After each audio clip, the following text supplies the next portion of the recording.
नमस्कार, मैं Sangeeta from learn hub, the learning platform जहां आप पढ़ सकते हैं math science SST absolutely free at learnhub.com।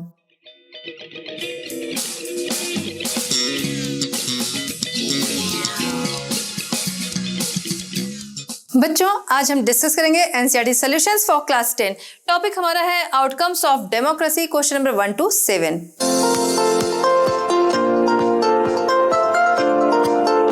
चलिए बच्चों, आज का चैप्टर स्टार्ट करते हैं। क्वेश्चन नंबर 1 है, how does democracy produce an accountable, responsive and legitimate government. ठीक है, क्वेश्चन हमारा क्या कह रहा है कि डेमोक्रेसी किस तरह से accountable, responsive and legitimate government का गठन करता है या फिर accountable, responsive and legitimate government को प्रोड्यूस करता है। ठीक है, तो डेमोक्रेसी की अगर हम बात करें, डेमोक्रेसी में गवर्नमेंट आती कैसे है, पहले तो कैसे बनाई जाती है या कैसे बनती है। तो पब्लिक वोट करती है, जो पार्टी मेजॉरिटी में वोट पाती है उसका जो रिप्रेजेंटेटिव होता है वो सरकार बनाता है। ठीक है, जो मेजॉरिटी वाली पार्टी है वो सरकार बनाती है। ठीक, अब जो सरकार बनी है, जो रिप्रेजेंटेटिव है उस पार्टी का, जो सरकार बनी है, तो वो क्या होगी, वो लोगों के लिए अकाउंटेबल होगा, उत्तरदायी होगा। मतलब ये कि गवर्नमेंट का काम क्या है, लोगों की सुविधाओं का ध्यान रखना। अगर वो चीजें नहीं हो रही हैं, पहले तो बेसिक जो नीड्स हैं लोगों की, रोटी कपड़ा मकान, ठीक है, वो पूरी होनी चाहिए। अगर वो नहीं हो रही, उसके लिए अकाउंटेबल कौन होगा, उसके लिए गवर्नमेंट होगी। बहुत सारी पॉलिसीज होती हैं जो लानी होती है, या फिर लोग पहले ही बोलते हैं कि हमारी सरकार बनेगी तो ये पॉलिसी लाएंगे। अगर पॉलिसी नहीं बन आ रही है तो गवर्नमेंट उसके लिए अकाउंटेबल होगी। ठीक है, गवर्नमेंट उसके लिए उत्तरदायी होगी, क्योंकि लोगों ने उनको उस जगह पे इसीलिए बिठाया है कि लोगों की जो नीड्स हैं, जो बेसिक नीड्स हैं, वो पूरी हो सके। ठीक है, तो इस तरह से अकाउंटेबल गवर्नमेंट का गठन होता है, लोगों के द्वारा चुनी गई सरकार। फिर अगर हम बात करें रिस्पॉन्सिव गवर्नमेंट, तो रिस्पॉन्सिव गवर्नमेंट, लोगों ने उन्हें क्या क्या रिस्पॉन्सिबिलिटी दी है। ठीक है, क्यों चुना गया है कि कंट्री की जो रिस्पॉन्सिबिलिटी है, कंट्री के लोगों की रिस्पॉन्सिबिलिटी है, वो गवर्नमेंट उठाएगी। जैसे अगर कहीं पे कह सकते हैं, जैसे मान लीजिए कि रेल हादसा कहीं पर हो जाता है, ठीक है, तो वहां पर क्या होगा कि जो ट्रेन डिपार्टमेंट जो उनका होगा, उन पे तो उन बात उठेगी कि मतलब उनके लिए तो बोला ही जाएगा कि हाँ इनकी रिस्पॉन्सिबिलिटी थी, बट गवर्नमेंट जो है वो भी उसके लिए रिस्पॉन्सिव होगी कि गवर्नमेंट ने क्यों नहीं ध्यान दिया। जबकि जो गवर्नमेंट है, ऐसा नहीं कि गवर्नमेंट जाके वहां पर ट्रेन चलाने का काम कर रहे हैं या पटरी देखने का काम कर रहे हैं। ठीक है, जो रेल ट्रैक है उन्हें सही करने का काम वो वहां कर रहे हैं, नहीं, लेकिन उसकी रिस्पॉन्सिबिलिटी किसकी है, वो गवर्नमेंट की होती है, इसलिए गवर्नमेंट को उसके लिए रिस्पॉन्सिव कहा जाता है। ठीक है, तो गवर्नमेंट को क्या करना होगा कि वो हर लोगों ने उसको जिस चीजों के लिए चुना है तो वो उनके लिए रिस्पॉन्सिव हो। ठीक, अब बात करते हैं लेजिटिमेट गवर्नमेंट। लेजिटिमेट गवर्नमेंट, जब गवर्नमेंट जो बनती है डेमोक्रेसी में, तो वो कैसे बनती है, लोगों के इलेक्शंस होते हैं, जो मेजॉरिटी में वोट पाता है वो गवर्नमेंट बनाता है। ठीक है, ये हम सभी को पता है।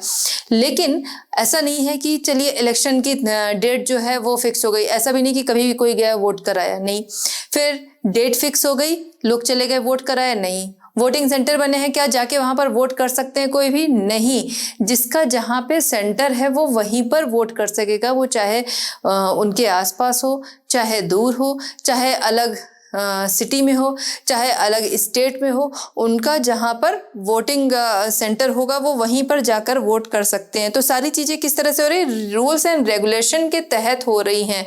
तो गवर्नमेंट भी जो होगी वो भी रूल्स एंड रेगुलेशन से रहेगी, वरना क्या होगा कि कोई भी उसमें करप्शन कर सकता है। ठीक है, तो करप्शन ना हो, तो इस तरीके से गवर्नमेंट बनाई जाती है। अगर हम देखें पिछली जो भी गवर्नमेंट रही जहां भी, तो अगर हम देखते हैं गवर्नमेंट जो होती है, गवर्नमेंट के जितने भी टाइप्स होते हैं, तो हम क्या कहे हैं कि लेजिटिमेट गवर्नमेंट जो है उसको बेटर पाया गया है डिक्टेटरशिप। ठीक है, डिक्टेटरशिप, तानाशाही, तो वो क्या है, वो इसके आगे कहीं भी नहीं ठहरती। अगर हम देखें तो डिक्टेटरशिप जो है वो इनसे बहुत ही पीछे है। लेजिटिमेट गवर्नमेंट जो है वो काफी बेटर है, किससे, डिक्टेटरशिप से। ठीक है, तो आई थिंक कि आपको समझ में आ गया accountable government, responsive government and legitimate government जो है वो डेमोक्रेसी में ये किस तरह से प्रोड्यूस होती हैं। चलिए बच्चों, देखते हैं क्वेश्चन नंबर 2। क्वेश्चन नंबर 2 हमारा है, what are the conditions under which democracies accommodate social diversity. Question हमारा क्या कह रहा है कि डेमोक्रेसी किन कंडीशन में सोशल डाइवर्सिटी को संभालता है और उन्हें अकोमोडेट करता है, उनके बीच में सामंजस्य बिठाता है। ठीक है, तो सोशल डाइवर्सिटी ये एक ऐसा सब्जेक्ट है जिससे कि आप सभी परिचित होंगे, आप सभी जानते होंगे। सोशल डाइवर्सिटी जो कि हम लोग हमेशा से बचपन से ही पढ़ते आ रहे हैं, हिस्ट्री में भी, सिविक्स में भी ये हमें मिलता रहा है। तो सोशल डाइवर्सिटी, ठीक है, डेमोक्रेसी किन कंडीशन में सोशल डाइवर्सिटी को संभालता है। तो अगर हम बात करें तो सोशल डाइवर्सिटी हमें देखने को मिलती है, हालांकि पहले के समय में बहुत ज़्यादा थी, अब वो बहुत कम हो गई है, फिर भी हमें जगह जगह पर देखने को मिलती है। तो सोशल डाइवर्सिटी लोगों के बीच में सामंजस्य बिठा के, मतलब ये कि सभी को बराबरी का दर्जा देकर इस कंडीशन को संभाला जा सकता है। ठीक है, डेमोक्रेसी में सभी को बराबरी का दर्जा देकर इस कंडीशन को संभाला जा सकता है। Democracy is expected to provide harmonious social life to the people. ठीक है, तो डेमोक्रेसी से एक्सपेक्ट भी किया जाता है कि लोगों को एक हार्मोनियस सोशल लाइफ मिले, सद्भावनापूर्ण, मतलब सभी मिलजुल कर रहें। ठीक है, मेजॉरिटी, केवल मेजॉरिटी का ही शासन हो, ऐसा डेमोक्रेसी में नहीं है। मेजॉरिटी का शासन मतलब ये नहीं कि यहाँ पर वोटिंग से मतलब नहीं लिया जा रहा है कि वोटिंग में जिसको मेजॉरिटी मिली, नहीं, मेजॉरिटी यहाँ पे कम्युनिटीज से मतलब लिया जा रहा है। तो डेमोक्रेसी में दोनों को बराबरी का दर्जा देके, जो माइनॉरिटी कम्युनिटीज हैं एंड मेजॉरिटी कम्युनिटीज हैं, दोनों को बराबरी का दर्जा देके इसे अकोमोडेट किया जा सकता है। ठीक है, अगर ऐसा नहीं है कि जो मेजॉरिटी में है उनका ही शासन हो सकता है। ठीक है, डेमोक्रेसी में क्या है, दोनों के शासन हो सकते हैं, दोनों यहाँ पर रूल कर सकते हैं, दोनों का शासन हो सकता है, चाहे जो मेजॉरिटी में है और चाहे माइनॉरिटी में है, जो कि पब्लिक के द्वारा चुना जाएगा वो। ठीक है, equal preference should be given to majority and minority communities. दोनों को जब इक्वल प्रेफरेंस देंगे तो ऐसी कोई बात ही वहां पर नहीं होगी। ठीक है, democracy is not the rule of the majority in democratic countries, both majority and minority work together for the progress and development of the country. ठीक है, तो डेमोक्रेसी जो है वो मेजॉरिटी का ही रूल नहीं है। डेमोक्रेसी में मेजॉरिटी और माइनॉरिटी दोनों के रूल हो सकते हैं, दोनों को बराबरी की जगह दी जाती है, और जहां पर दोनों कंट्री की प्रोग्रेस करते हैं एक साथ मिलकर। इन अ डेमोक्रेसी एनी पर्सन और ग्रुप कैन गेट मेजॉरिटी। ठीक है, तो ऐसा नहीं है कि जो मेजॉरिटी में है सिर्फ वही शासन करेगा। डेमोक्रेसी में क्या है कि कोई भी ग्रुप, कोई भी पर्सन जो कि पब्लिक जिसे सपोर्ट कर रही है, ठीक है, तो वो क्या कर सकता है, वो मेजॉरिटी में आ सकता है। कभी भी ऐसा नहीं कि मेजॉरिटी कम्युनिटीज से मतलब लिया जाए।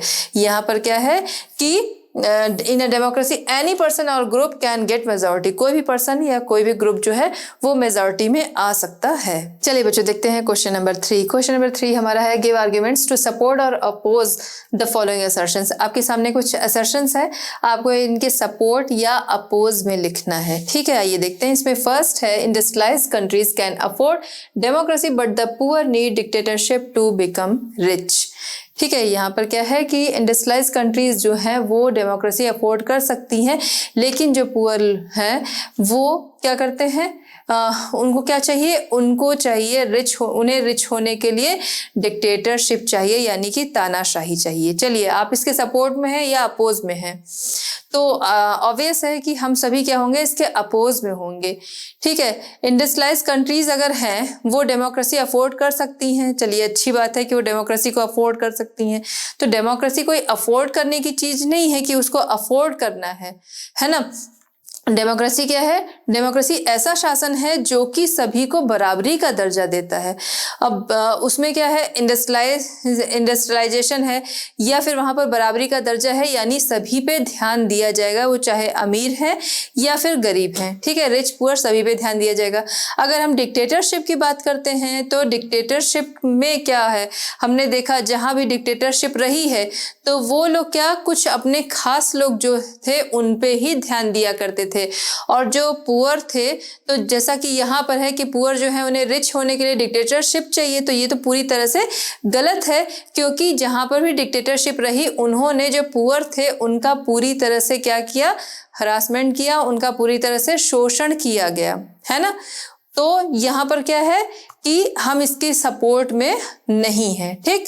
This is not the right logic because the things are not coordinated in democracy, that is the country progresses through its work and not through dictatorship, ठीक है। तो कंट्री की जो प्रोग्रेस है वो किससे है, डिक्टेटरशिप से तो है नहीं, वो किससे है, उसके वर्क से है, सभी मिलकर काम करें जहां पर। Anyway, dictatorship focuses only on a particular class, so how can the poor develop in it, क्योंकि जो जहां भी डिक्टेटरशिप रही है तो वो लोग क्या है, वो लोग कुछ लोगों पे ही ध्यान देते थे जो उनके खास थे। तो ऐसे में जो पुअर थे उनका डेवलपमेंट कहाँ से हो सकता है, उनका डेवलपमेंट नहीं हो सकता है, बल्कि वहां पर उनका शोषण ही होता रहा है। चलिए अब हम इसमें नेक्स्ट देखेंगे सेकंड। चलिए बच्चों देखते हैं क्वेश्चन नंबर 3 का नेक्स्ट असर्शन क्या है। Democracy can't reduce inequality of incomes between different citizens, ठीक है। तो डेमोक्रेसी जो है, डेमोक्रेसी वो कांट रिड्यूस, डेमोक्रेसी रिड्यूस नहीं कर सकती है अपने सिटीजन्स के बीच में से इनकम ऑफ इनइक्वालिटी को, ठीक है। तो लोगों के बीच में जो असमानता है उसे वो रिड्यूस नहीं कर सकती है। तो इसके हम क्या सपोर्ट में जाएंगे, अपोज में, हम लोग जाएंगे इसके अपोज में, क्योंकि डेमोक्रेसी जो है वहां पर सभी को बराबरी का दर्जा दिया गया है। It is wrong that democracy can easily reduce inequality, वो लोगों के बीच में इनइक्वालिटी को आसानी से रिड्यूस कर सकती है। देखिए खत्म तो अभी भी नहीं हुआ, इतने साल से डेमोक्रेसी, बट खत्म तो नहीं हुआ है, लेकिन उसे कम किया जा सका है इतने सालों में, ठीक है। तो डेमोक्रेसी क्या कर सकती है, इसे रिड्यूस कर सकती है, क्योंकि डेमोक्रेसी में सभी सिटीजन्स को social, economical and political rights जो हैं वो सभी सिटीजन्स को बराबर दिए गए हैं। तो यहाँ पर क्या है, इनइक्वालिटी जो है लोगों के बीच की वो अपने आप ही इससे रिड्यूस होगी, और इसके लिए बहुत सारे, इक्वलिटी के लिए बहुत सारे लॉज भी बनाए गए हैं जो इनके अगेंस्ट जाता है, उनके लिए भी उन्हें भी पनिश करने के तरीके यहाँ पर हैं। तो यहाँ पर क्या है, सभी को बराबरी के राइट्स दिए गए हैं। तो डेमोक्रेसी जो है सो वो इनइक्वालिटी को आसानी से रिड्यूस कर सकती है। नेक्स्ट हम देखेंगे, Government in poor countries should spend less on poverty reduction, health, education and spend more on industries and infrastructure, ठीक है। तो पुअर कंट्रीज की जो गवर्नमेंट है उन्हें क्या करना चाहिए, उन्हें पॉवर्टी रिडक्शन, हेल्थ, एजुकेशन, इन पे कम खर्चे करने चाहिए, और ज़्यादा खर्चा उन्हें कहाँ करना चाहिए, इंडस्ट्रीज एंड इंफ्रास्ट्रक्चर। क्या आप इसके सपोर्ट में जाएंगे? नहीं, हम लोग इसके सपोर्ट में नहीं जाएंगे, क्योंकि किसी भी कंट्री में अगर हम देखें तो एजुकेशन, वहाँ की हेल्थ, ठीक है, वहाँ पॉवर्टी जो है वो नहीं रहे, वहाँ की हेल्थ, वहाँ की एजुकेशन, ये बहुत ही इम्पॉर्टेंट है। अगर देखिए कोई भी पर्सन है, अगर वो एजुकेटेड रहेगा तो वो काम कर सकता है, किसी की हेल्थ अच्छी है तो वो काम कर सकता है। तो अगर वहाँ के जो खर्चे हैं वो इन चीज़ों पे ना करके इंफ्रास्ट्रक्चर और इंडस्ट्रीज़ पे ही किए जाएं, और वहाँ के लोग जो हैं वो अनएजुकेटेड हों, वहाँ के लोग जो हैं वो हमेशा बीमार रहें, गरीब रहें, तो क्या होगा, इससे कंट्री की प्रोग्रेस नहीं होगी। अगर लोग पढ़े लिखे होंगे, उनकी हेल्थ अच्छी होगी, तो कंट्री की प्रोग्रेस अपने आप ही होगी। एजुकेशन अच्छी होगी, लोगों की हेल्थ अच्छी होगी, वो उनके अंदर नॉलेज ज़्यादा होगा, उनकी हेल्थ अच्छी होगी, काम ज़्यादा करेंगे, तो इससे अपने आप ही कंट्री का जो इंफ्रास्ट्रक्चर है वो सही हो जाएगा।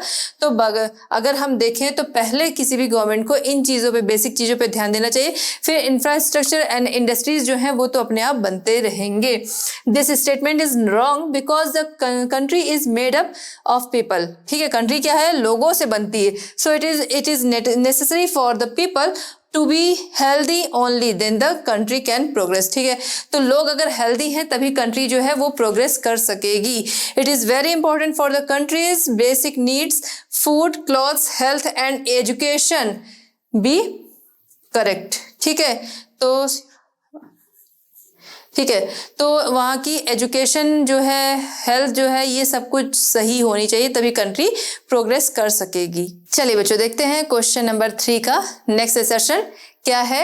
इन democracy all citizens have one vote which means that there is absence of any domination and conflicts, ठीक है। तो यहाँ पर क्या कह रहा है कि इन डेमोक्रेसी में सभी सिटीजन्स को वन वोट का राइट है। इसका मतलब है कि डेमोक्रेसी में कॉन्फ्लिक्ट्स एंड डोमिनेशन नहीं है। तो क्या हम इसके सपोर्ट में जाएंगे? नहीं, हम इसके सपोर्ट में नहीं जाएंगे। क्यों नहीं जाएंगे? जाएंगे, क्योंकि डेमोक्रेसी सही है कि डेमोक्रेसी में सभी को वन वोट का राइट है, तो उससे सभी को बराबरी दे दी गई, लेकिन डोमिनेशन एंड कॉन्फ्लिक्ट्स उससे खत्म नहीं हो जाते हैं। डोमिनेशन, डेमोक्रेसी में डोमिनेशन जो है वो मना है, ठीक है, किसी को डोमिनेट नहीं करना है, लेकिन डोमिनेशन जो है ना वो अपनी सोच है। हर कोई अपने से नीचे वाले को डोमिनेट करने की कोशिश करता है, हर कोई, मतलब कुछ पर्सन होते हैं कि नहीं करते हैं, ठीक है, सबको बराबर मानते हैं, लेकिन कुछ होते हैं जो कि डोमिनेट करते हैं, वो इंसान की अपनी सोच होती है। डेमोक्रेसी में बराबरी का दर्जा मिला है, लेकिन लोगों की अपनी सोच जो है वो उन्हें डोमिनेट बनाती है, ठीक है। अब कॉन्फ्लिक्ट्स की बात करें तो कॉन्फ्लिक्ट्स ऐसी चीज है जो कि ऐसा नहीं कि डेमोक्रेसी है, लोगों को वन वोट का राइट मिल गया है तो उससे कॉन्फ्लिक्ट्स जो हैं वो खत्म हो गए, नहीं।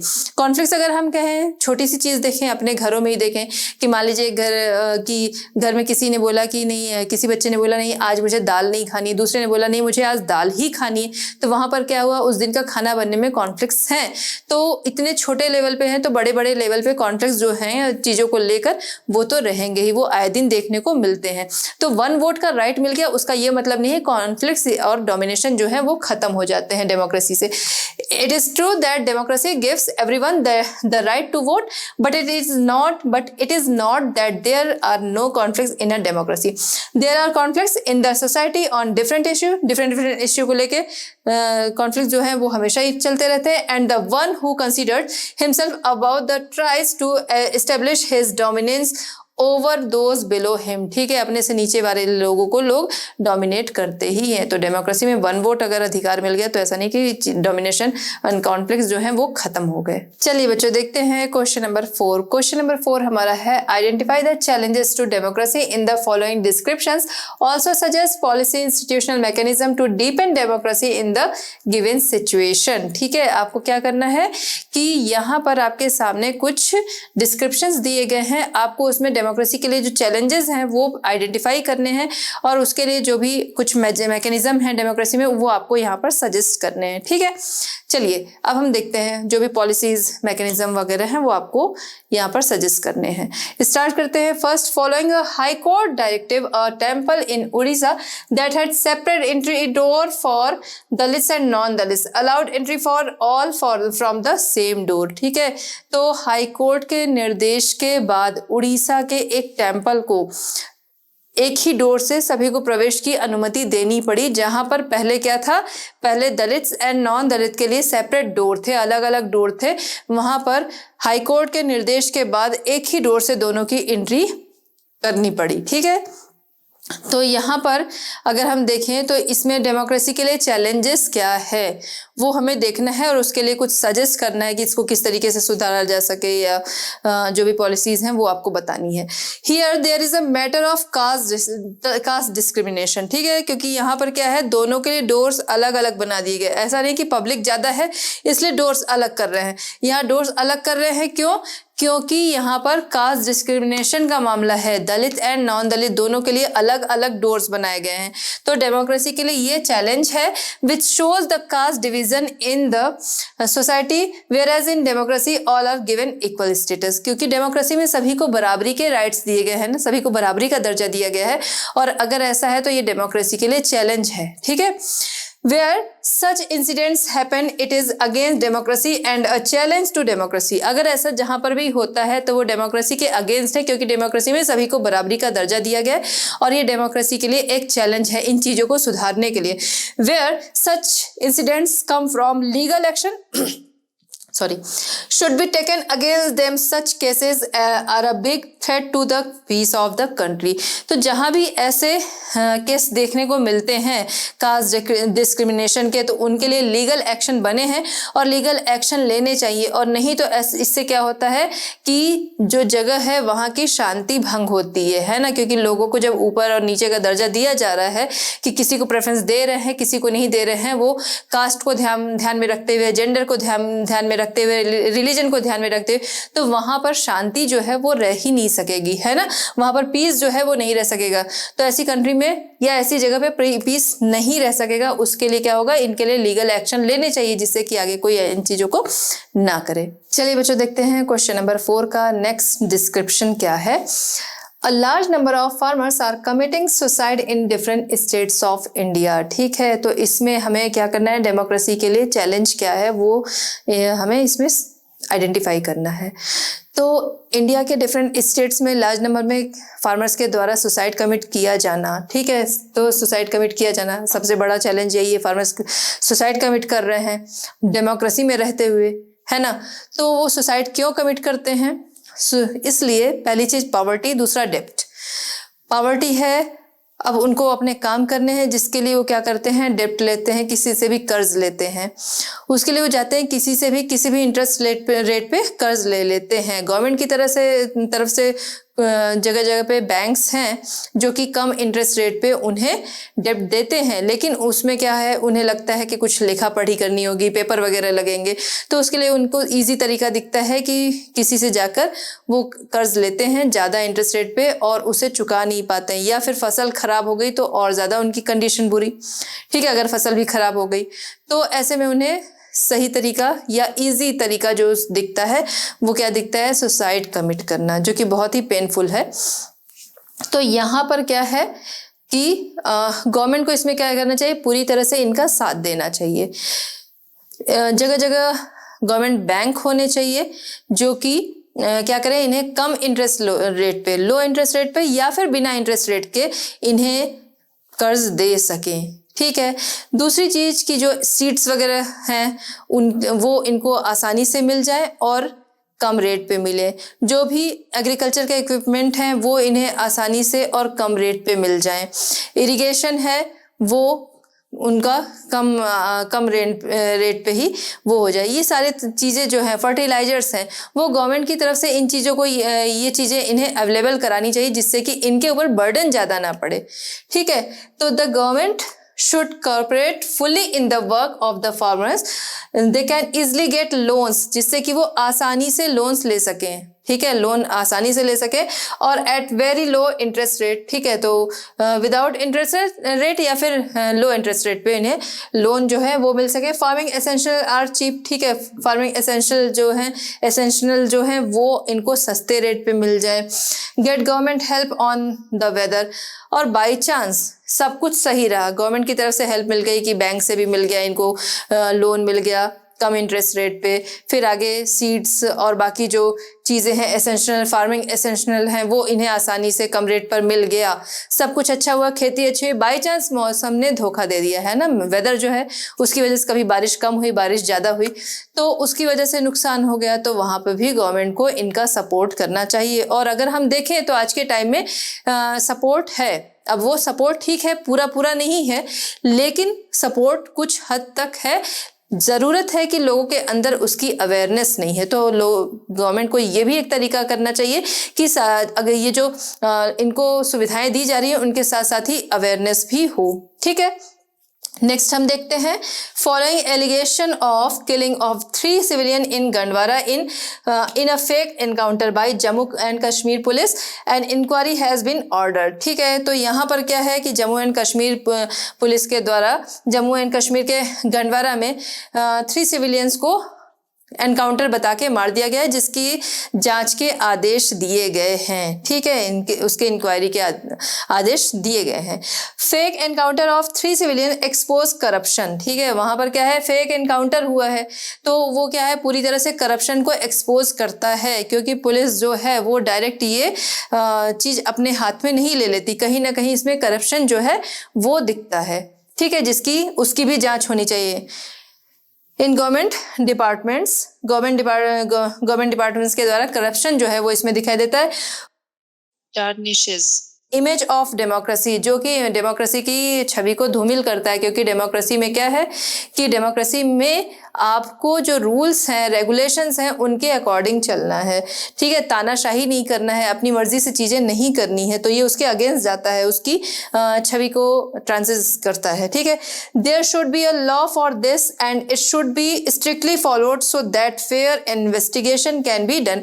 तो इनके लिए लॉ होना चाहिए, प्लस इनकी जो जांच हो रही है तो जो इन्वेस्टिगेशन है वो फेयर होना चाहिए, और फिर जो भी उसके लिए जिम्मेदार है उन्हें पनिश किया जाना चाहिए। चलिए बच्चों देखते हैं क्वेश्चन नंबर 5। क्वेश्चन नंबर 5 हमारा है, in the context of democracies which of the following ideas is correct? Democracies have successfully eliminated. यहाँ पर क्या है, यहाँ पर है कि इन the context of democracy, democracy के कॉन्टेक्स्ट में इनमें से फॉलोइंग आइडियाज में से कौन सा करेक्ट है जिसे कि डेमोक्रेसी ने सक्सेसफुली एलिमिनेट कर दिया है? ठीक है, क्या है इनमें से किसे डेमोक्रेसी ने सक्सेसफुली एलिमिनेट कर दिया है? ए, कॉन्फ्लिक्ट्स अमंग पीपल, लोगों के बीच के कॉन्फ्लिक्ट्स।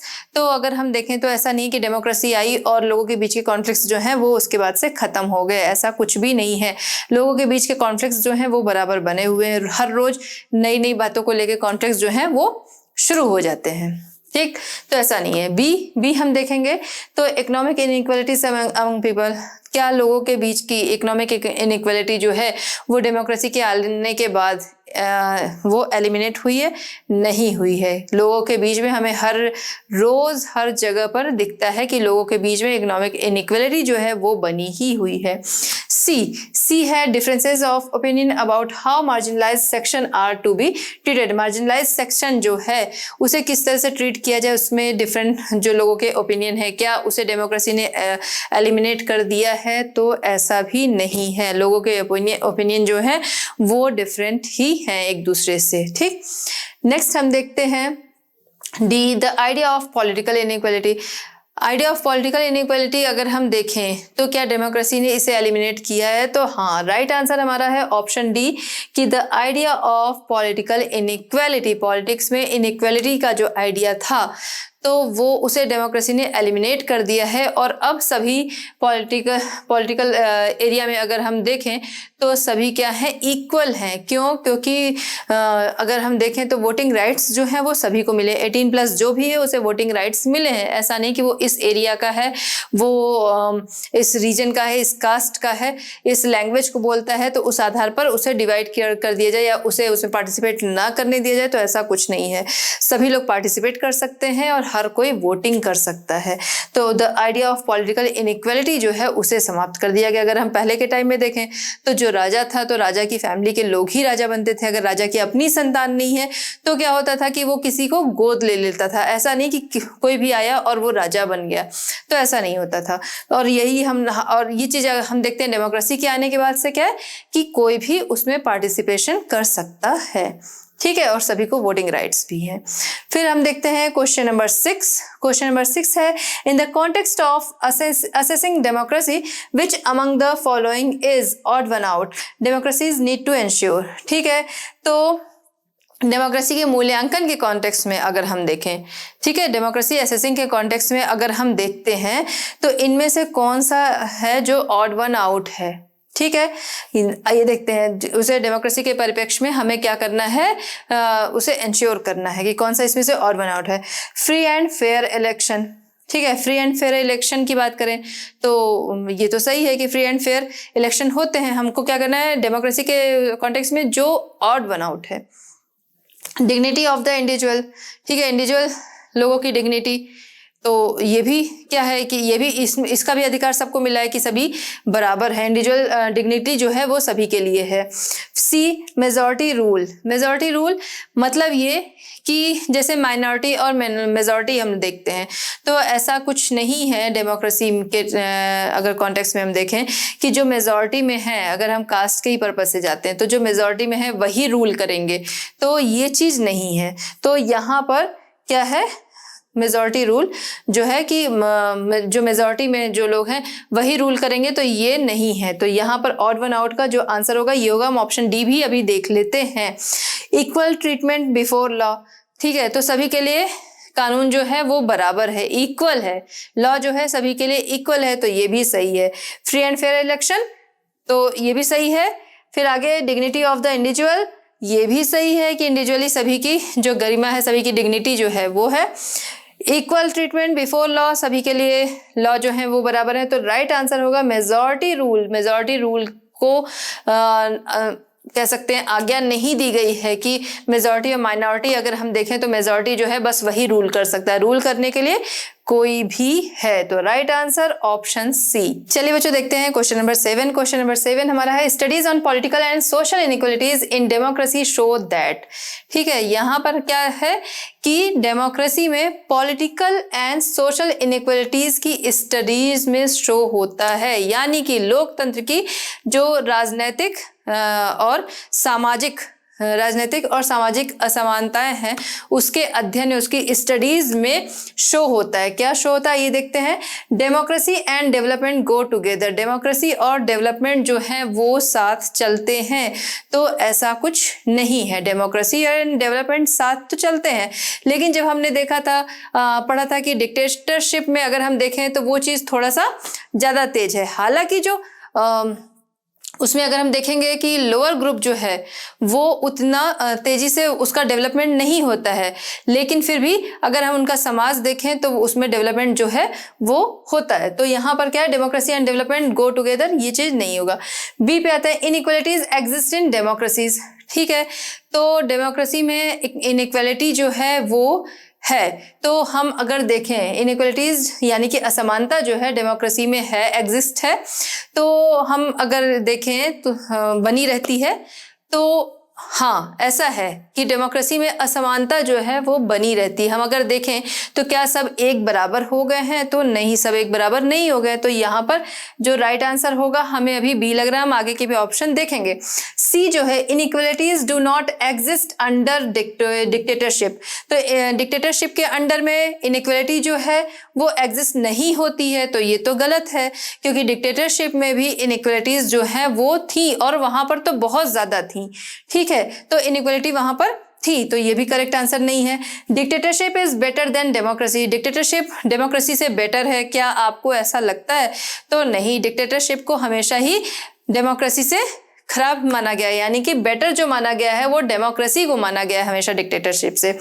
तो जो राइट आंसर होगा inequalities exist in democracy, democracy में इनइक्वालिटीज जो है वो बनी रहती। हम देख रहे हैं कि इतने टाइम से डेमोक्रेसी है लेकिन इनइक्वालिटी जो है वो बनी ही हुई है। तो राइट ऑप्शन जो होगा वो हमारा होगा बी। तो जो बी है वो हमारा राइट आंसर है, इनइक्वालिटीज एग्जिस्ट इन डेमोक्रेसी। तो बच्चों इस तरह हमारा ये चैप्टर होता है कंप्लीट। आई होप कि आपने इसे एंजॉय किया होगा। मिलते हैं नेक्स्ट चैप्टर नेक्स्ट सॉल्यूशंस के साथ at Learno Hub. Learno Hub free है पर बेस्ट है। Thank you.